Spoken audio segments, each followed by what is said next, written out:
So today is the Feast of Pentecost, the first great miracle in the life of the early Jesus movement. And I wanted to talk to that subject today, creating community, spirit-filled community. But if Pentecost is a miracle, this is even a bigger miracle.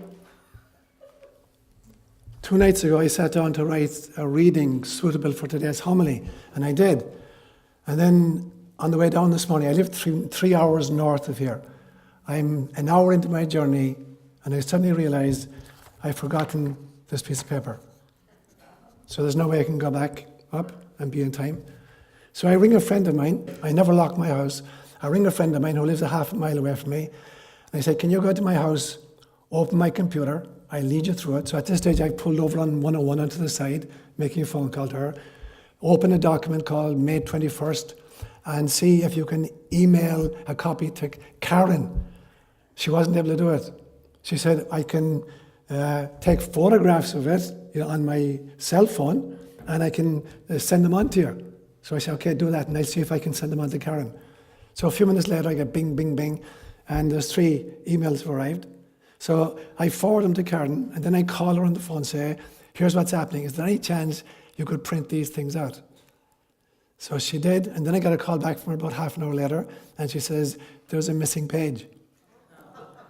It felt like Pentecost, with Thomas missing. The first time Jesus appeared, Thomas wasn't there, unbelieving Thomas. So Jesus had to come back a second time. So Karen rings Ireland, my friend Ireland, and says, is there any chance you could photograph the missing page and send it on to me? So she did. The problem was Karen couldn't upload it, so she retyped the whole thing. She could see it, but she couldn't import it. So she retyped the whole thing. So this is the document.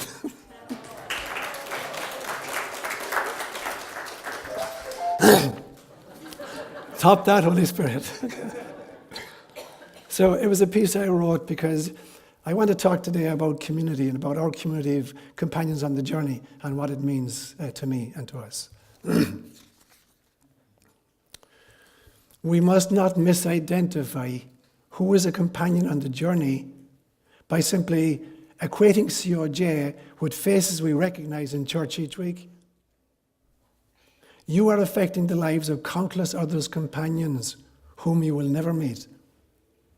The quality of your being and your commitment to true spirituality is more important than any friend you hug during the sign of peace. COJ is not a 501c3 with X number of members. It is a neuron on the brain of the Buddha, helping to create a Christ consciousness on our planet and for our times. Just as surely as your children and grandchildren are an extension of you into the future, long after you have shuffled off this mortal coil, just as surely is COJ helping to forge electro-spiritual pathways in the morphogenetic field of human evolution. Sometimes we do not get to harvest the fruits of the seeds we sow. It is enough that we have sown them in the fertile soil of the soul of Gaia. Even as your eyes grow dim and you can no longer follow the course of the ripples created by your love, believe that they won't end their journey until they have caressed the entire perimeter of the lake of your lifetime. St. Paul famously said that the following of Christ costs not less than everything. By this, he did not mean that discipleship is supposed to drain us, but rather that every faculty we possess, brain, body, heart, and soul, can be conduits for the spreading of the good news.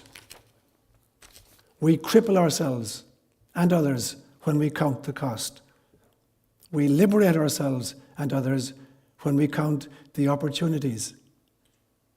The only limit to the number of our companions on the journey is the state of our imagination and the size of our hearts. There is a beautiful teaching in Roman Catholicism called Communion of Saints. What it means is that we still have very active companions on the other side of the veil. Kathleen Lyons, Jack Youngs, Rosemary Wallace, Lou Schaefer, Brigitte Grenier, Patricia Weaver, Ken Copenhagen, Euclid Patton, Sean Glennon, Sherry Wilkins, Mary Burns, Terry Keating, Joe Mastrocola, and Peg O'Leary, to name just a few. Neither time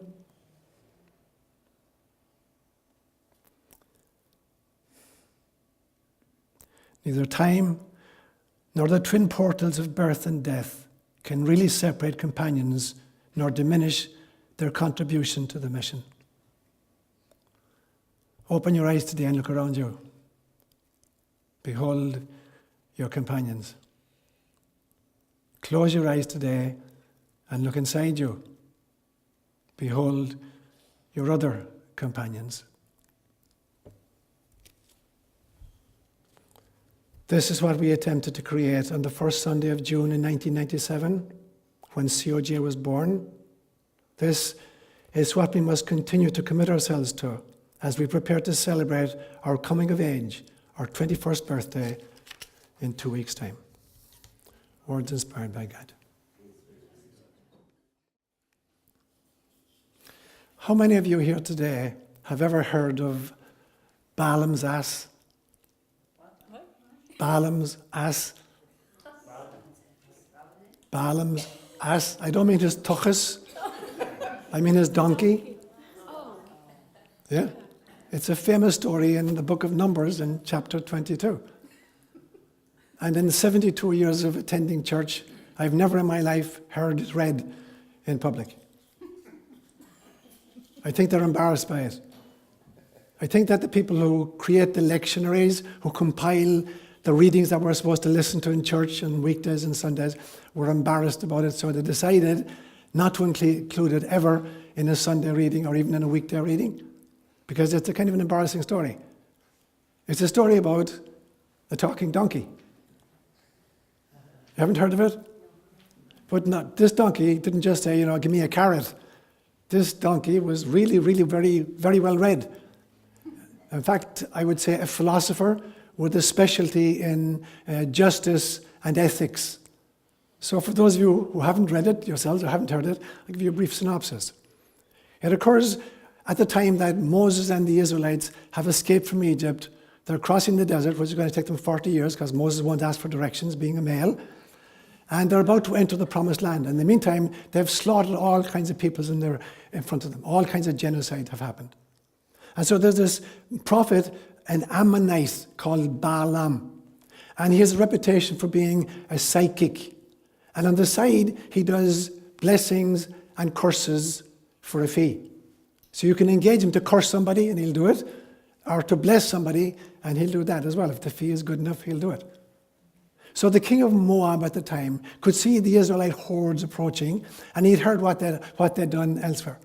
So he sends messengers to Balaam. The king of Moab is a guy called Balak. So Balak sends a messenger to Balaam and says, the hordes are coming, they're going to kill us. So I give you a really big, big fee if you'll come here and you'll curse the Israelite army.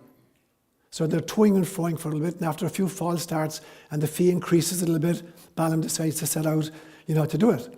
So he gets on his trusted steed, which is a she-ass, a she-donkey.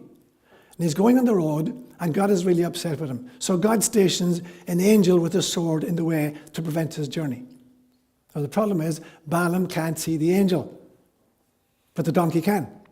So the donkey grinds to a halt, and Balaam is really, really upset, so he starts flicking the butt off the donkey to get him going. So the donkey tries again and goes round to the side, and he crushes Balaam's leg up against a wall, and Balaam is really upset, so he really flakes him a few times. So the donkey makes a third attempt to go forward, but now the angel stands in such a way there's no way around him. So the donkey sits down on the ground and dislodges Balaam. And now Balaam is really, really upset and starts really flaking him. And that's when the donkey reveals her talents. And she says to him, "Why are you beating me?" Now, the surprising thing is that Balaam wasn't surprised. He engages in the dialogue. He says, "I'm beating you because you're really, really stubborn and you won't go where I want you to go." And the donkey says to him, "How long have I been your donkey? Many years? Have I ever done this to you before? All the journeys we've taken together, have I ever been like this?" And Balaam has to say, "Well, tell you the truth, no." So the donkey says to him, "Open your eyes." And all of a sudden, Balaam can see the angel. So he gets down on his knees and he apologizes to the angel. Now, I've never owned a donkey, and I've never met an angry angel with a sword, thanks be to God. But I think I had an experience of a journey which can top Balaam's journey. I'm going to tell it to you. It was 1980, and I was living at the time in a little town in Kenya called Cabernet. And I was tasked with building a new mission in Cabernet and helping to evangelize the Keria Valley, the area. And the Catholic Diocese of Nakuru had given me a brand new Suzuki four-wheel drive covered truck. Now, Suzuki weren't famous for their trucks. This was their first effort. They had built, motorbikes, and in fact, I had a 185 trail bike that I'd fallen off more times than I can remember. But now they created this little truck. It was a short base, tiny little thing, 2 seats in the front, and you could squash maybe 6 people in under the back. A really noisy little tin box, terrible little thing. But it was really good for the terrain because there were no roads there. It was all just dirt tracks.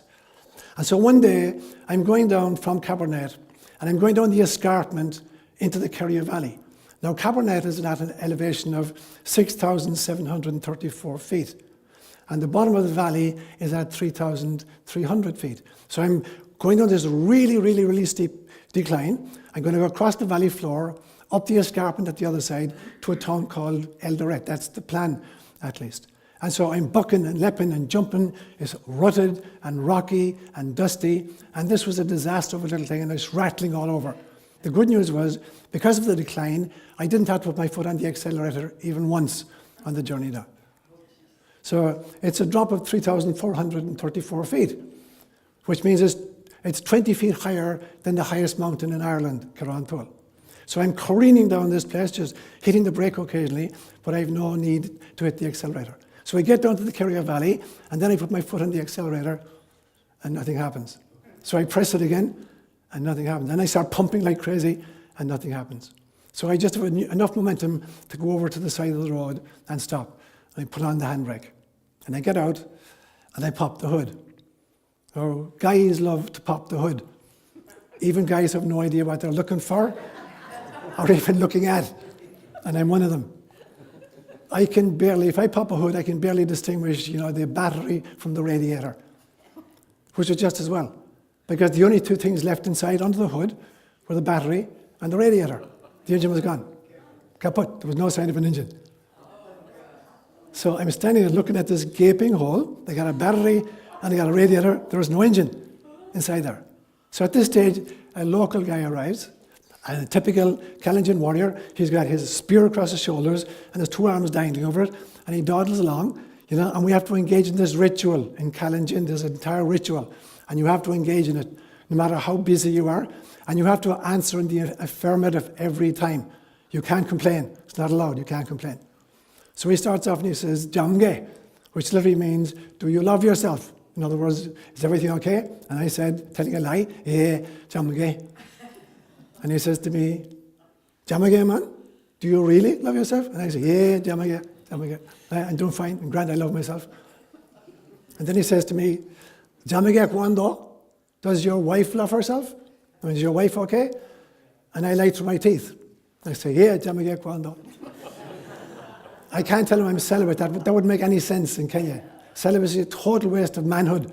So I tell a lie and say, yeah, Jamage, cuando? My wife is doing grand. And then he says to me, Jamage, ÓLaoire? How are your kids? Do your kids love themselves? And again, I lie through my teeth. I can't tell him I have no kids. He'll have no respect for me if I have no kids. So I say, yeah, Jamage, ÓLaoire? Kids are doing grand. And then he says to me, Jamage, Torah? Do your cattle love themselves? Now, a Kalenjin man, he loves his kids, he loves his wife, but he prefers his cattle. A Kalenjin man will have 100 cattle. He'll know the name. He'll have a name for every single one of them. Sometimes he won't remember the kids' names, but he'll remember the name of every single cow he has. So I tell him, if I'm going to tell him I have no cows, that'll be it. He'll walk away from me. So I lie again. I say, yeah, the cattle are great. So he says to me then, Jamage bandege? Yeah, does your maize crop like itself? And for once now I can tell the truth. Really happy. Because I had a half an acre of maize around the mission. I said, yeah, Jamage me sing. My maize really loves itself. Said, okay, really happy at this stage. And then he looks at the car and he says, Jamiga Gary, does your Suzuki truck love itself? And this is too much for me at this stage. I feel, I've engaged long enough, I need to start complaining at this stage. So I tell him the sad story, and I bring him over, and we're looking at this gaping hole, which is the battery and the radiator. So being an African, to that kind of hospitality, he decides to walk back the road with me to see if we can locate the engine. And we walk 3 miles up this really stiff incline, and we find the engine on the road, covered in dust, and spewing all kinds of juices out into the road. So at this stage now, it's getting on towards evening. And Cabernet is right on the equator.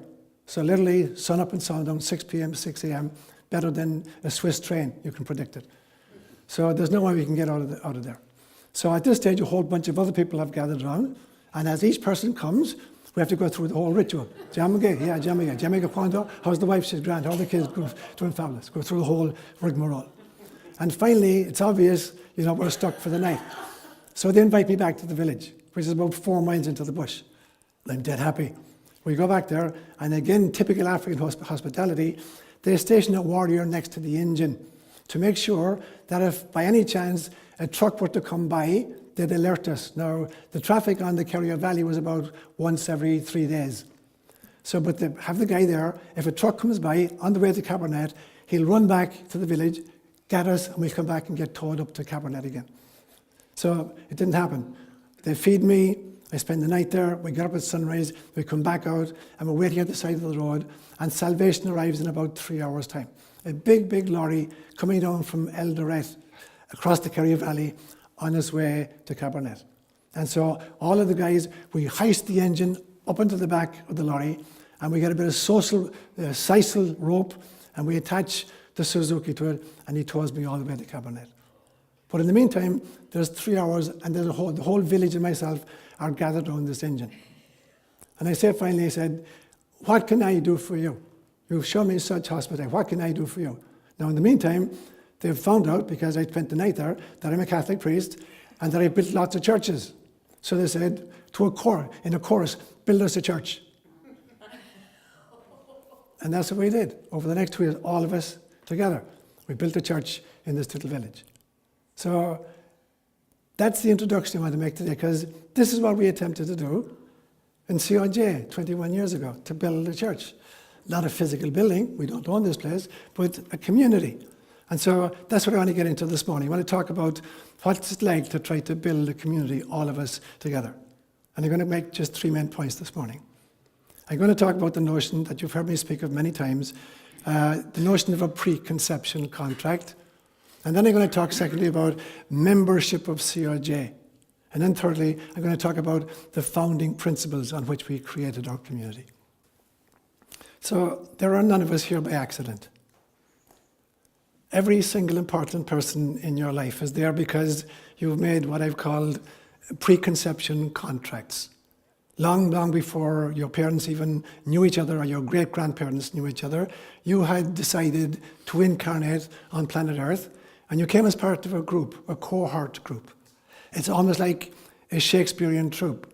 So let's say we decide to create a drama group, and this year we put on Macbeth, and next year we put on Hamlet, and then A Midsummer's Night Dream the year afterwards. It's the same group of people, but the cast of characters depends on the play. We change genders, socioeconomic status, IQ level, ethnicity, religious affiliation. We change all these things depending on what the need is for the drama.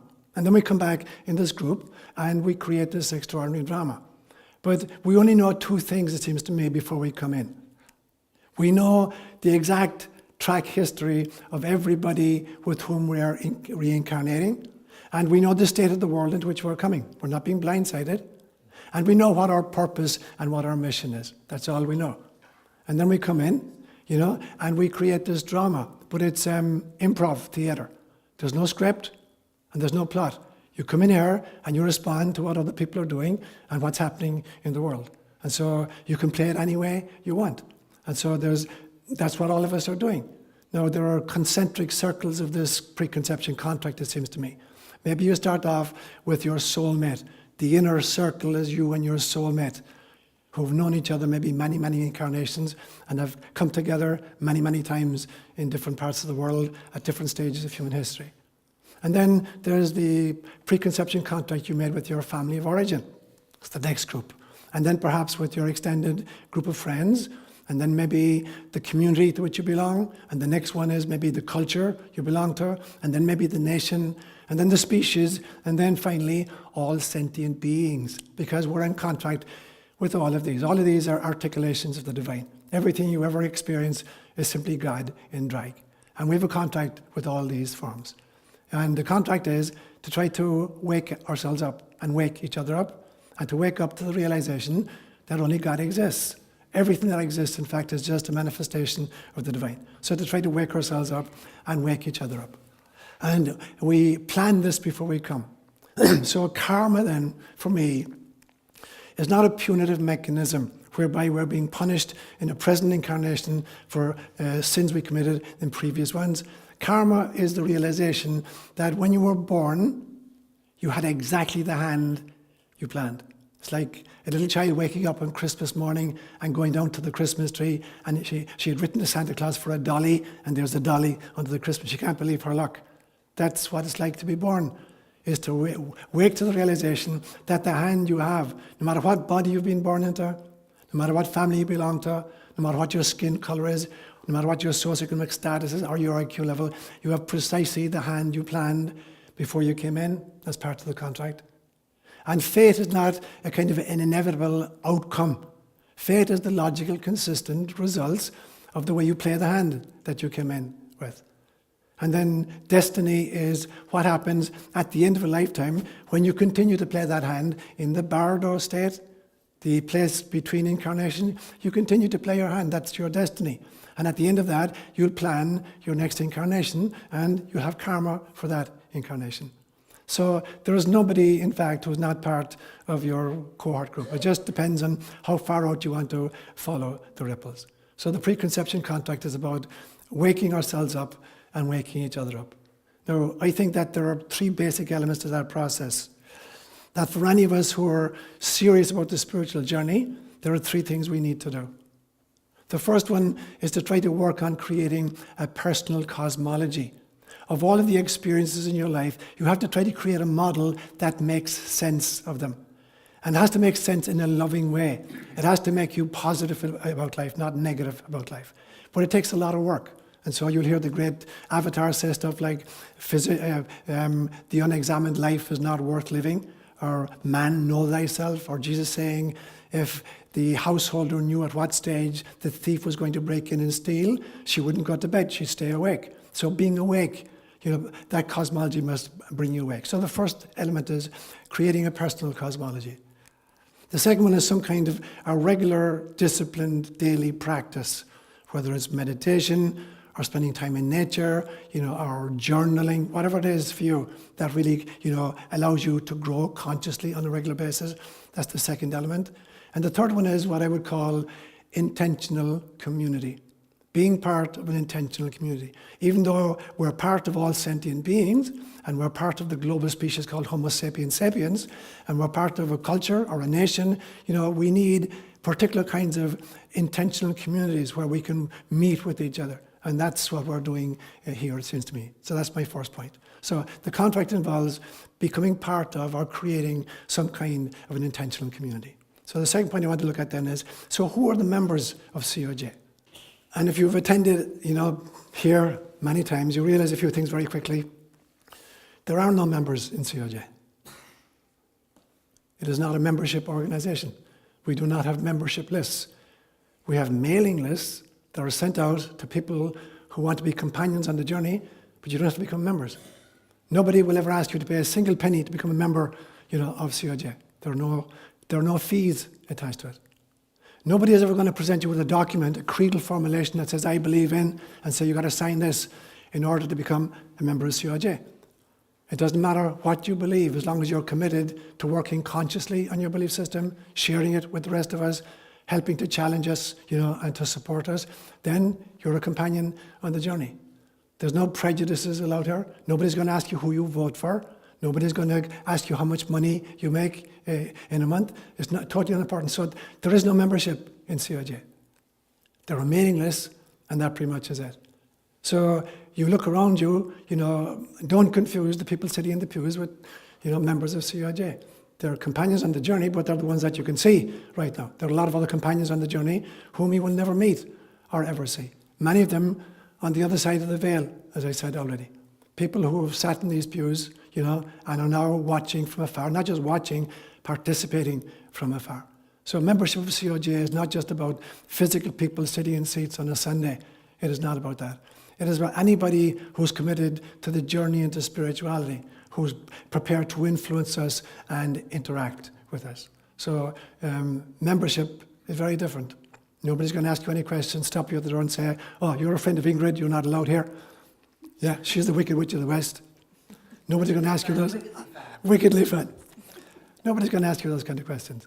Whoever comes in a Sunday morning, that's the community for the Sunday morning. Everybody you interact with, apart from that, everybody with whom you share spiritual ideas is a companion on your journey. There's no membership allowed here. So then, what are our founding principles? When we got together here on the first Sunday of June in 1997, what kind of a program do we set out to achieve? And what we did is we created 3 principles. And it was based on what I had attempted to do for 14 years in Africa. When I founded communities in Africa, we operated according to 3 principles. And the first one was called Kujitegemea, which means self-reliance. And the second one was called Kujitumikia, which means self-ministering. And the third one was called Kujieneza, which means self-propagating. So there were the 3 principles. And I want to unpack those just for a few moments now. So what did it look like, or what would it look like for this community of companions on the journey to Kujitegemea, to be self-reliant? The end of the story of the Suzuki is the following. Over the next 3 or 4 months after that famous, engine that went AWOL, I went down to this village many times and we had meetings of the villagers. And we created a strategy. And the strategy would look like this. They donated a big plot of land on the hillside for the church. And it was covered in just scrub. So they decided what? They would cut down all the scrub with their djembes and machetes, the pangas, and they would make charcoal. Charcoal was quite pricey. And it would be my job to take the bags of charcoal to the nearest big town, Nakuru, and sell it so that we could create a bank account. And then, having cleared it, they were going to divert a little stream and create a vegetable garden, grow vegetables, and sell the vegetables to make some money. And in the course of 1 year, they collected 20,000 Kenya shillings, which in 1980 was a lot of money by local standards, through that process. When we started building, so I love drawing plans. I drew the blueprints for the church, and the local girls were responsible for making sure that the 44-gallon drums of water were always filled. So they'd go to the river with the debbies on their heads, big tin cans, fill up the water, bring it back, and tip it in to the 44-gallon drums to make sure there was always water there for the mason when they were working. And the women went down to the big river and they took sand, the dried riverbed, and they put sand in their debbies, and they schlepped it up the side of the mountain for 2 or 3 miles, and they created these massive amounts of sand that we were going to need for the building. The young men made kokoto. And kokoto is a very laborious task where you take a big pile of rocks and then you identify one really hard rock and you sit down and you smash the rocks into tiny little pieces, like gravel, that we can use for the foundations and for the lintels over the windows and the doors. And there was a lot of stone nearby, so we quarried stone, 9-inch wide stone for the foundations and 6-inch wide stones for the external walls and 4-inch wide stones for the internal walls. And the men took part. We only employed 1 carpenter and 1 mason. Everybody else donated their labor. And in 18 months, the church was completed. And we had a little tabernacle in the form of the rising sun, and the whole inside of the church was sun rays. And within 2 years, they were sitting inside in the church. There wasn't a single penny had come from outside, not a single penny. Everything had been created and donated. Now, that's what Kujitegemea looked like in the village of Poi in 1980. And although we didn't create a church here, we haven't had to build. Nobody had to go to the river to get buckets of water, or nobody had to sit and break kokoto. But we created a community, in our own way. being totally self-reliant. There was no systems from outside. We're not part of a synod. There's no hierarchy monitoring our behavior or telling us what we can do or giving us subsidies. We totally created what we have ourselves. So this is evidence of kujitagame in spades, as far as I'm concerned. The second great principle was kujitumukia, which means self-ministering. And I've said this to you many times. There's a notion in the Christian churches and in other churches that somehow, a minister is somebody who's created by the hierarchy, that they ordain somebody, they raise him from the anonymity of the unwashed masses, and they give him the dignity of priesthood. That's the notion we have of minister. I don't believe in that for a moment. Ministry is a very simple thing. There's 4 elements to it. There's a need in the community. There's a volunteer to address that need. There's an education, or if the person needs some training, there's training given to that person. And then fourthly, the community commissions that person to act in that capacity on behalf of the community. That's what ministry is. I don't care what the ministry is, whether it's bishop, priest, lector, whatever it is. That's how ministry is meant to happen. There's a real need in the community. Somebody volunteers to address it. They're given the appropriate training, and then they're commissioned by the group to act in that capacity in their stead. And that's precisely what we've done here over 21 years. You look at the history of the church, and that's exactly how they respond. When Christ finally had left after Pentecost, they're figuring, what are we going to do now? Well, what do we need to do now? So the apostles or the bishops were more like administrators of the community. And then you had priests who were responsible for liturgy, and you had assistants to the priests who were like acolytes. And then you had people like lectors. Not everybody could read, so people who could read would read letters they got from other churches. And then there was a person called the porter, and the porter was really kind of a security guard, because they were being persecuted. They could never be sure that if somebody found them, they weren't going to be killed. So the porter was the guy at the door, and somebody knocked, when they'd check out, this is one of us. Where's Bernadette this morning? Bernadette is our porter. Bernadette stands outside that door every Sunday morning, at 8:30, maybe 5 o'clock in the morning, I have no idea. I've never beaten her here, not even once. She's our porter. She's looking out, and she's, making sure that the cops aren't going to raid us for preaching heresy. We have lectors who come up here. You've had lectors here this morning. We have sacristans. So we're fulfilling all the needs of the society, of the group. There's a need identified. There's a volunteer who comes forward. They're given training if necessary, and the community says, "Yeah, you're our gal. You go do it." Now, throughout history, that's how ministries have been created. In the Middle Ages, when Europe was going through the doldrums, it was the great monasteries of Europe that created education. They created the first universities in Europe, and they created agriculture. And later on, the great women of the church would create education for grade schoolers and high schoolers, and for medical reasons, hospitals and nursing were created by these great women orders. So again and again and again, there's a need in the community, people volunteer to meet it, and they're commissioned to act in that capacity. And that's what we've tried to do in our 21 years together. We've tried to create a situation where nobody is indispensable. On any Sunday morning, somebody from the community will stand up there and be the priest. And as far as I'm concerned, that woman is as much a priest as I am, having gone through 8 years of seminary and being ordained by a bishop. Whoever stands up there on behalf of the community on a Sunday morning and leads the liturgy is a priest in any sense, like any of the guys down in St. Albert's down there. Everybody is contributing something to this community by way of the ministries that we have. So for me, it's beautiful to watch that happen. The third great principle on which we were founded was the principle of kujianeza, which means self-propagating. But it doesn't mean proselytizing. It's not going out like beating our drums and say, look at us, we're a great crowd, come join us. It's not about that. It's about creating a kind of community where there is real love, and where if people choose to come on a Sunday morning, they feel really, really welcomed. They feel seen, they're greeted, and that becomes really important for us. So over the years, we've had many requests from many parts of the world to franchise COJ. Those of you who've been on the board have been aware of that. We've never acceded to that because COJ is not a template that you can just reproduce someplace else. It's an example of just one group of people who created a form of community that was appropriate for the place in which they live. So what we've said to these again and again and again is, we can tell you what mistakes we made, And we can tell you what some successes we've had, but you're a unique group of people. You need to create your own form of community, and if we can help in any way, great. But we're not a template, and we're not cookie cutters. You can't just reproduce this.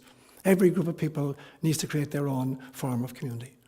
And as things have progressed, we've realized that, with some of the IT wizards in our midst here, that we can form an extended version of community, and we can, self-propagate, not just by adding members to the pews on a Sunday morning, but through, for instance, YouTube videos that David does for us. And I'm really grateful that David left a very important seminar this morning down, was it Santa Cruz, David? Where were you? Okay. Right, took him up here to videotape this session this morning. It looked like there was nobody available to videotape it because they were off at a seminar.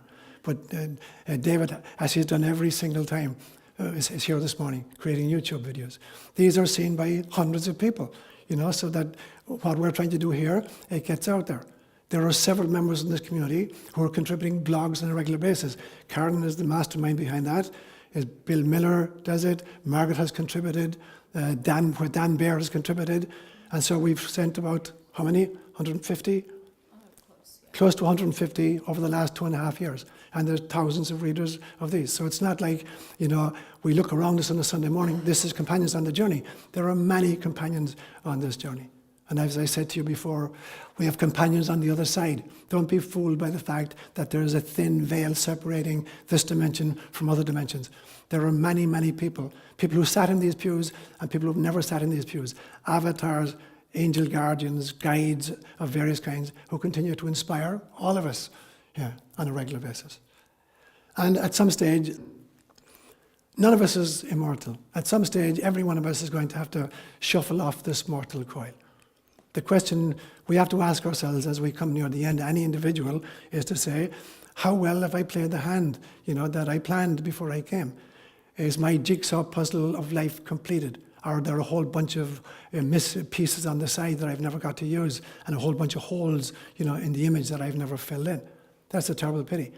If every piece I've been given isn't somewhere in the jigsaw puzzle, and if the image that emerges isn't the face of God, then I haven't really fulfilled my mission fully. So that's true for every single one of us. It's also true for us as a community. There's no community of people that is going to last forever. And the question becomes, how well are we playing the pieces we have as a community? There will come a time when there won't be a Companions on the Journey. Like there will come a time when there won't be a Catholic Church. Every community has a shelf life of some kind. Now the question is, will the end of CRJ be because we kind of lost faith in our purpose, or will it be because we've completed our mission? When CRJ finally breathes its last, and with the help of God, it'll be many, many, many, many, many years into the future, but when it finally comes to breathe its last, it must be because we've finished the mission, not because we've doubted the task. With Jesus Christ, we must be able to hang on the cross and go from Eloi, Eloi, lama sabachthani, my God, why have you abandoned us? We have to go from that to be able to say, it is completed. Father, into your hands we commend our spirit. Namaste. So we open it up now to discussion. Sure. Why did you tell the story of Balaam's ass? Okay. Because I wanted an introduction to show you that journeys don't always turn out the way they're supposed to turn out. I just wanted to be able to top it. This is one of the funniest journeys I've ever read about, and I think I had a journey which was better. But it led me to helping to found a community in a little village called Poi. So I said, okay, there's a nice introduction here. A very strange journey, one of the strangest journeys of my life. Have you ever popped the hood and missed an engine? Okay. Right. Okay. Seán, can you just grab the mic, Seán? When we were in South America, in Bolivia, we went on up into the hills for just a ride in the Rocky too with a truck, and we heard a little bump, and we just saw one more rock. Well, it happened to be our battery. So no one was around at all, Okay. and fortunately, my husband was able to put it back together, but it came to my memory very quickly. You're a better man than me, Bill. Pardon? He's a better man than me. Yeah. we didn't have quite as complicated a ritual as you did. That was hilarious. Brilliant. But it's beautiful too. Okay, awesome. Thanks a million, Pat. Ingrid. You talked about the three principles for community, the reliance, the ministry, and self-propagation. I think that really applies to the self as well. Great. Awesome. Say First, more. a little bit like Thoreau's ethics and morality, but the self-ministering that we have to, I used to always like to go to psychics and readers and other people to say, tell me what I need to do, get tarot readings and all this. But a lot of times they say, well, the answers are within yourself. Absolutely. And it's really hard to find those answers because I guess we always doubt and we question, but the self-ministering I'm curious about to really nurture the God aspect. Brilliant. That's brilliant, Levine. So you're absolutely dead right, Ingrid. So the question then becomes, how does one identify the real needs? Now, in order to identify the real needs, I have to identify the real me. And most of us misidentify. Most of us identify with the ego. And I've said this to you many times, life is a dream that the ego is having, and the ego is a dream that the soul is having, and the soul is a dream that spirit is having, and spirit is a dream that source is having. But most of us identify with the ego. And so when we talk about our needs, we think about our egoic needs, and no matter how much I try to fulfill my ego's needs, it'll never be satisfied. There was a very famous Hindu mystic said one time, all human suffering lies in the gap between the ego and the soul, or the ego and the self. So the first part of it is, I have to know what I mean by me when I say me. So the me that really I need to attend to is the bite-sized piece of God. It is the spirit in the spacesuit. It is the soul and safari on planet Earth. So when I know who me really is, and then the needs become very obvious very quickly. They're basically spiritual needs for somebody who's in an incarnated spacesuit. And this is precisely what Jesus teaches us in the prayer of the Our Father. You look at the Our Father, there are 7 lines in the Our Father. The first 3 of them have to do with aligning with God. Our Father who art in heaven, hallowed be your name. Your kingdom come. Your will be done on earth as it is in heaven. Now we can start asking for our needs. So there are 4 needs mentioned. But 3 of the 4 needs are spiritual needs. So it says, give us this day our daily bread. In other words, give us all the resources we need for incarnation. But then the 3 important ones, forgive us our debts as we forgive those who sin against us. Do not lead us into temptation, but deliver us from evil. I've said to you before that different translations of the Our Father get some of these lines messed up. The English translation is very poor. The Latin translation is very poor. There's an Irish translation which is much more effective as far as I'm concerned. For that line, instead of saying, do not lead us into temptation, why would God lead us into temptation? Like God is some kind of a trickster who says, come on, it's fine, no problem, come on. And he's walking us through a minefield. In Gaelic we say, that phrase from the Aramaic is translated as, ná lig sin I gahu. And ná lig sin I gahu has 2 interpretations in Gaelic. It means, if we find ourselves in straits, don't abandon us there. Don't let us there. Drag us out of it. Or don't allow us to stray into these kinds of situations. So it's a totally different hit in it. But when you're addressing the needs then, I need to figure out who's the me that has the need, and then what is the appropriate response. So I've become a minister to myself. I must ask, what do I really need? Is it like a bigger car? Is it like a Suzuki with 2 more bolts to attach the engine to the frame? Is it a nicer job? They might be fine, but that's not what my real needs are. My real needs are about coming awake in some way, and all that's self-driven. So I'll just add one final note. The notion of education, in Latin the word educatio, means literally to lead out from inside of. So education is not about filling a child with factoids, an empty vessel with factoids. It's about eliciting what the wisdom that the child already has. So a great teacher is not somebody who tells us things we didn't previously know. It's somebody who helps us roll back the amnesia for the wisdom of the soul. And so all ministry ultimately then is self-ministry. Yeah. Joe. I had at least 3 questions, but I'll try to limit it to 1. Okay. The most pressing in over 21 years, I've never felt comfortable with the concept of pre-conceptual contract. It sounds kind of like a lot of woo-woo stuff. And what basis, or I don't mean to get too scientific here, but what experiential explanation, or how did this term come about, and give some other evidence of such reason for that. It's a great question, Joe. And so one of the great questions of philosophy is called the epistemological question. And epistemology is the study of how we know what we know. So basically, there are three ways in which we know what we know. The first way is that an authority figure told us something and we believe it. Now, we believe it if this is a person we admire, we're more likely to believe it. If it's somebody we don't admire, we're less likely to believe it. If it aligns with previous belief systems, we're much more likely to accept it. If it rocks the boat, we're less likely. But that's the first way we learn stuff is we accept an authority figure on the topic. The second way is we have an experience for ourselves. And the third way is we figure stuff out for ourselves. It's not so much an experience as we put pieces together and we create a cosmology that explains stuff. So basically, the three ways in which we figure stuff out are these three ways. Now, every single one of these is based on faith. If to put it another way, we think sometimes that we discover stuff through science, or we discover it through religion, or we discover it through the mass media. That there are basically the three ways in which modern humans tend to find stuff out. And we think, for instance, that science is the most accurate, that science figures out what's really true. Science is based on faith. And as a mathematician, you know that, Joe. When you study mathematics, you're faced with either the piano postulates. If you study geometry, you're faced with the 5 premises of Euclid, none of which can be proven. They're self-obvious, but they cannot be proven. If you say, for instance, when you're studying geometry, one of the principles of Euclid was that the shortest distance between any 2 points is a straight line. That seems to be self-obvious. There's not a mathematician on planet Earth that can prove that. So all of mathematics, which is the basis of all science, is based on faith.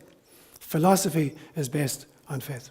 When you and I are speaking together, according to the greatest linguist of the 20th century, a guy called Ferdinand de Saussure, there are 3 elements to language. There's the referent in the real world, there's the signified in the brain, and there's the signifier that I use. So if I'm walking through the bush in Kenya and I see this long, long-legged creature with this long, long, long, long neck, 18 feet high. Now, so that's the referent, that's the object in the real world. I create an image inside here.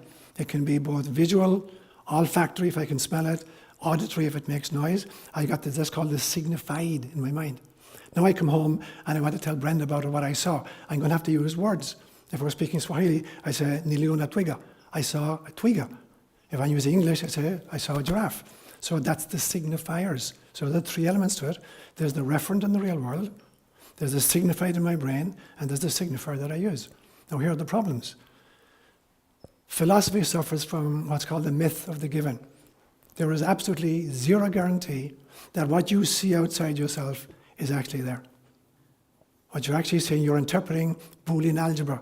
You're interpreting electromagnetic waves, or zeros and ones, and you're creating images in your mind. And you're presuming somehow that the image in your mind corresponds with the external reality. Philosophy calls this the myth of the given. We have no idea what lies out there. All we can say is, once the human brain is finished processing whatever data are coming in, here are the images we are left with. So when I speak to you about something, you have no idea if the words I'm using, I mean the same thing by the words I'm using, by the same words that you're using. You have no idea. So we try to standardize the meaning of words by creating dictionaries. And what are dictionaries? They're using other words to explain words. So it's an infinitely regressive series. So we use words to explain words. How do you know that the words you're using to explain the word I used, that I mean the same thing by those words? So you have to explain what those are. So you're caught in a vicious circle. So all systems are based on faith, even mathematics. Pure mathematics, the queen of all the sciences. So now you look at the 3 basic ways. I heard it from an authority figure, I experienced it for myself, or I figure some out for myself. How do I know it's true? So to answer your question directly, for me, Seán ÓLaoire, how do I know that I made a preconception contract? I didn't hear this from an authority figure. I certainly didn't get it from the Catholic Church. Science didn't tell me this. The newspapers didn't tell me that. I've had those experiences myself many, many times. And particularly, I want to draw my maps of reality. I want to be a cartographer of reality, drawing data points from all states of consciousness, not just this waking state that happens between the time the alarm clock goes off in the morning and I go to bed at night. I do it in my dream life. I pay a lot of attention to my dreams. I meditate. I've been meditating for 52 years at this stage. I've had visionary experiences. I've had all kinds of experiences in nature. And the data generated by those states of consciousness are, for me, of equal importance and sometimes even of more importance than what an authority figure will teach me. But there is nobody sitting in this church, and there's no scientist anywhere on planet Earth who's not operating with information that they accept because an authority figure told them, or they had an experience, or they figured stuff out for themselves. But none of these ways is infallible. We can try to cross-fertilize them to reduce the possibility of error. But ultimately, the greatest test of truth is this. I've said this many times to you. Things can be factual but not true. And things can be true but not factual. Factoids are just how we experience ourselves, given our sensorium and our tiny little laptop, how we experience stuff in the physical world. So something is only true, my definition of truth is this, something is true if it transforms me and aligns me with God. And something is ultimate truth if it transforms me radically and aligns me permanently with God. So the test of truth is not the factuality of it, it is the transformative power of it. So it's a fact that it is now 2 minutes to 11 o'clock on Sunday morning. How many people are transformed by that knowledge? It's a piece of information, big deal. But if you understand, for instance, Christ's parable of the Good Samaritan, how somebody who fell among robbers was ignored by the priest, ignored by the Levite, but helped by the enemy figure. Even if that was a made-up story, you've been transformed by the story, and therefore the story is true. So look not at the factoids, look at the transformative power of the experience. And if you've been transformed into love and compassion, you've found truth, whether or not it's factual. Sure. Just one thing, based on what you said, preconception contract, how does that align me or not with God and therefore be true? I don't need to be too Sure, absolutely. argumentative, just a question. Again, I can't talk for Joe Burrell. I can only talk for Seán ÓLaoire. What I could say for me, when I kind of formulated that notion, it radically transformed the way in which I relate to everybody whom I encounter. I don't have, family anymore. I don't have, nationality anymore. I don't have color anymore. I don't have enemies anymore. I realized that everybody in my life was there because we purposefully decided to help each other grow. And therefore I can respond now totally different to people. I realize that everybody is in my life for a purpose, and I'm in their life for a purpose, even people whom I haven't met. So for me, it's been radically transformative. Yeah. Dan? Two questions. One is a quick question, one's the deeper question. The quick question is, does the church erected in the village of Poya in 1980 still stand to your knowledge? Yes, it still stands. Okay. After 30 years, some of you were here last year, a little girl who was 7 years old when I left there, came to the States. She's a nun now. She found me somehow, and she came here on Patrick's Day, was it last year? And she texted the village and said, I found him, literally. And I've had a huge correspondence since then with them. The church still stands, not just the physical building, but much more importantly, the community. Yeah.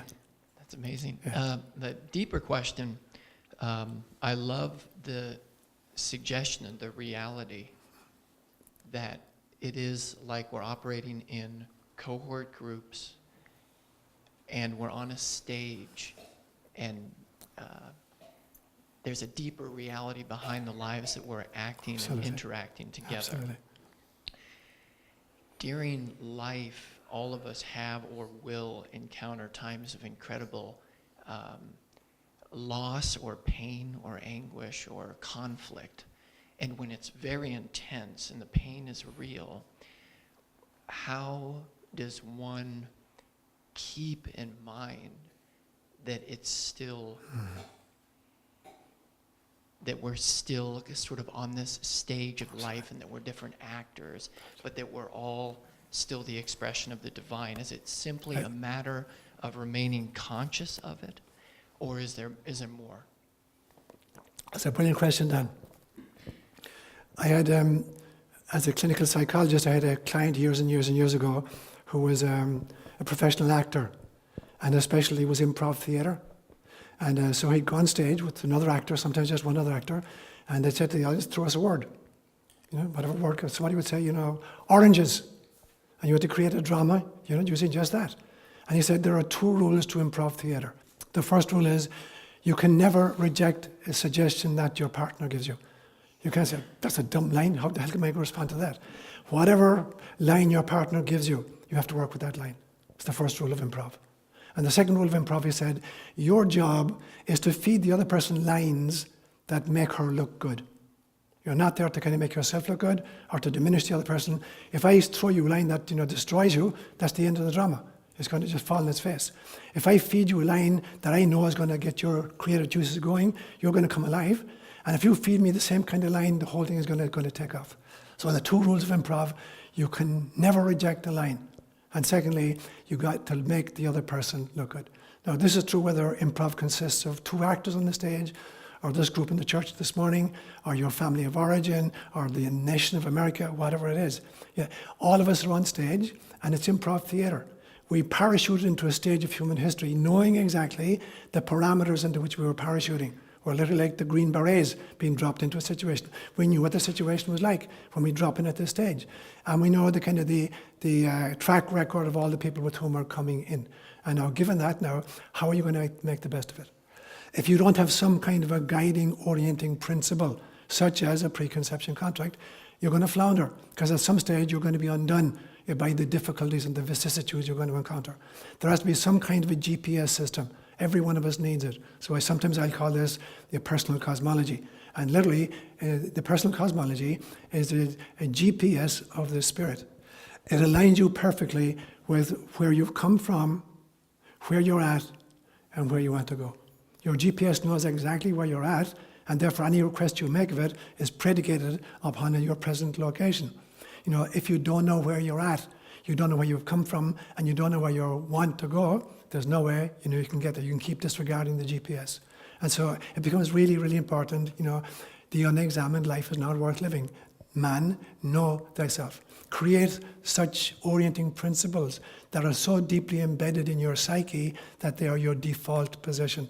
That given any situation, friend or foe, you realize immediately, these people are in my life, and this situation has happened because it's an opportunity for me to grow in love or forgiveness or patience or a sense of humor, whatever it is. And cleaving to that principle, there is no situation that's going to undo you. Yeah. Chris?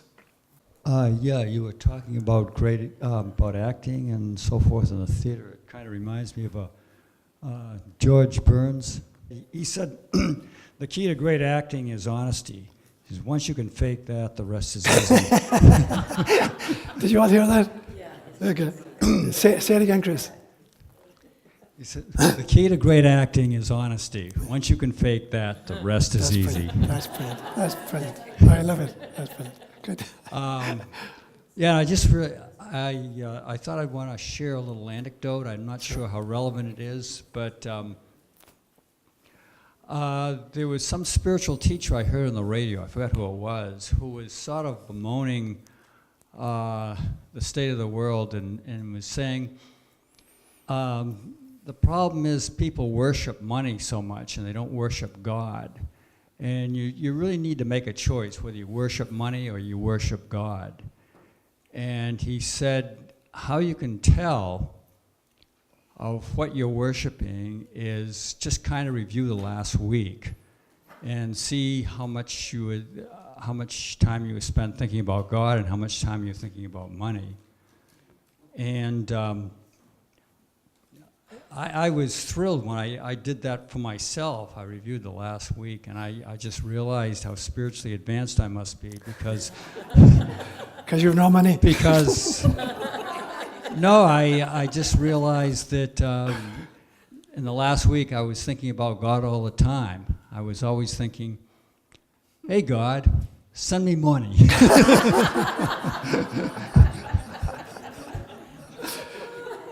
Did she? That's a great. You always come up with beauties, Chris. So what just comes to mind as I hear this, in a sense, we have to differentiate and define what we mean by God and by money. So thinking about God all the time isn't about having an image of this transcendent entity in the sky and putting kind of images to it like a long bearded old man. That is not God. There is nothing which is not God. The greatest homily I've ever heard about was given by the Buddha at one stage. He's with a group of disciples and he bends down and he plucks a flower and he holds it in the air. People are watching him saying, okay, dude, what's up?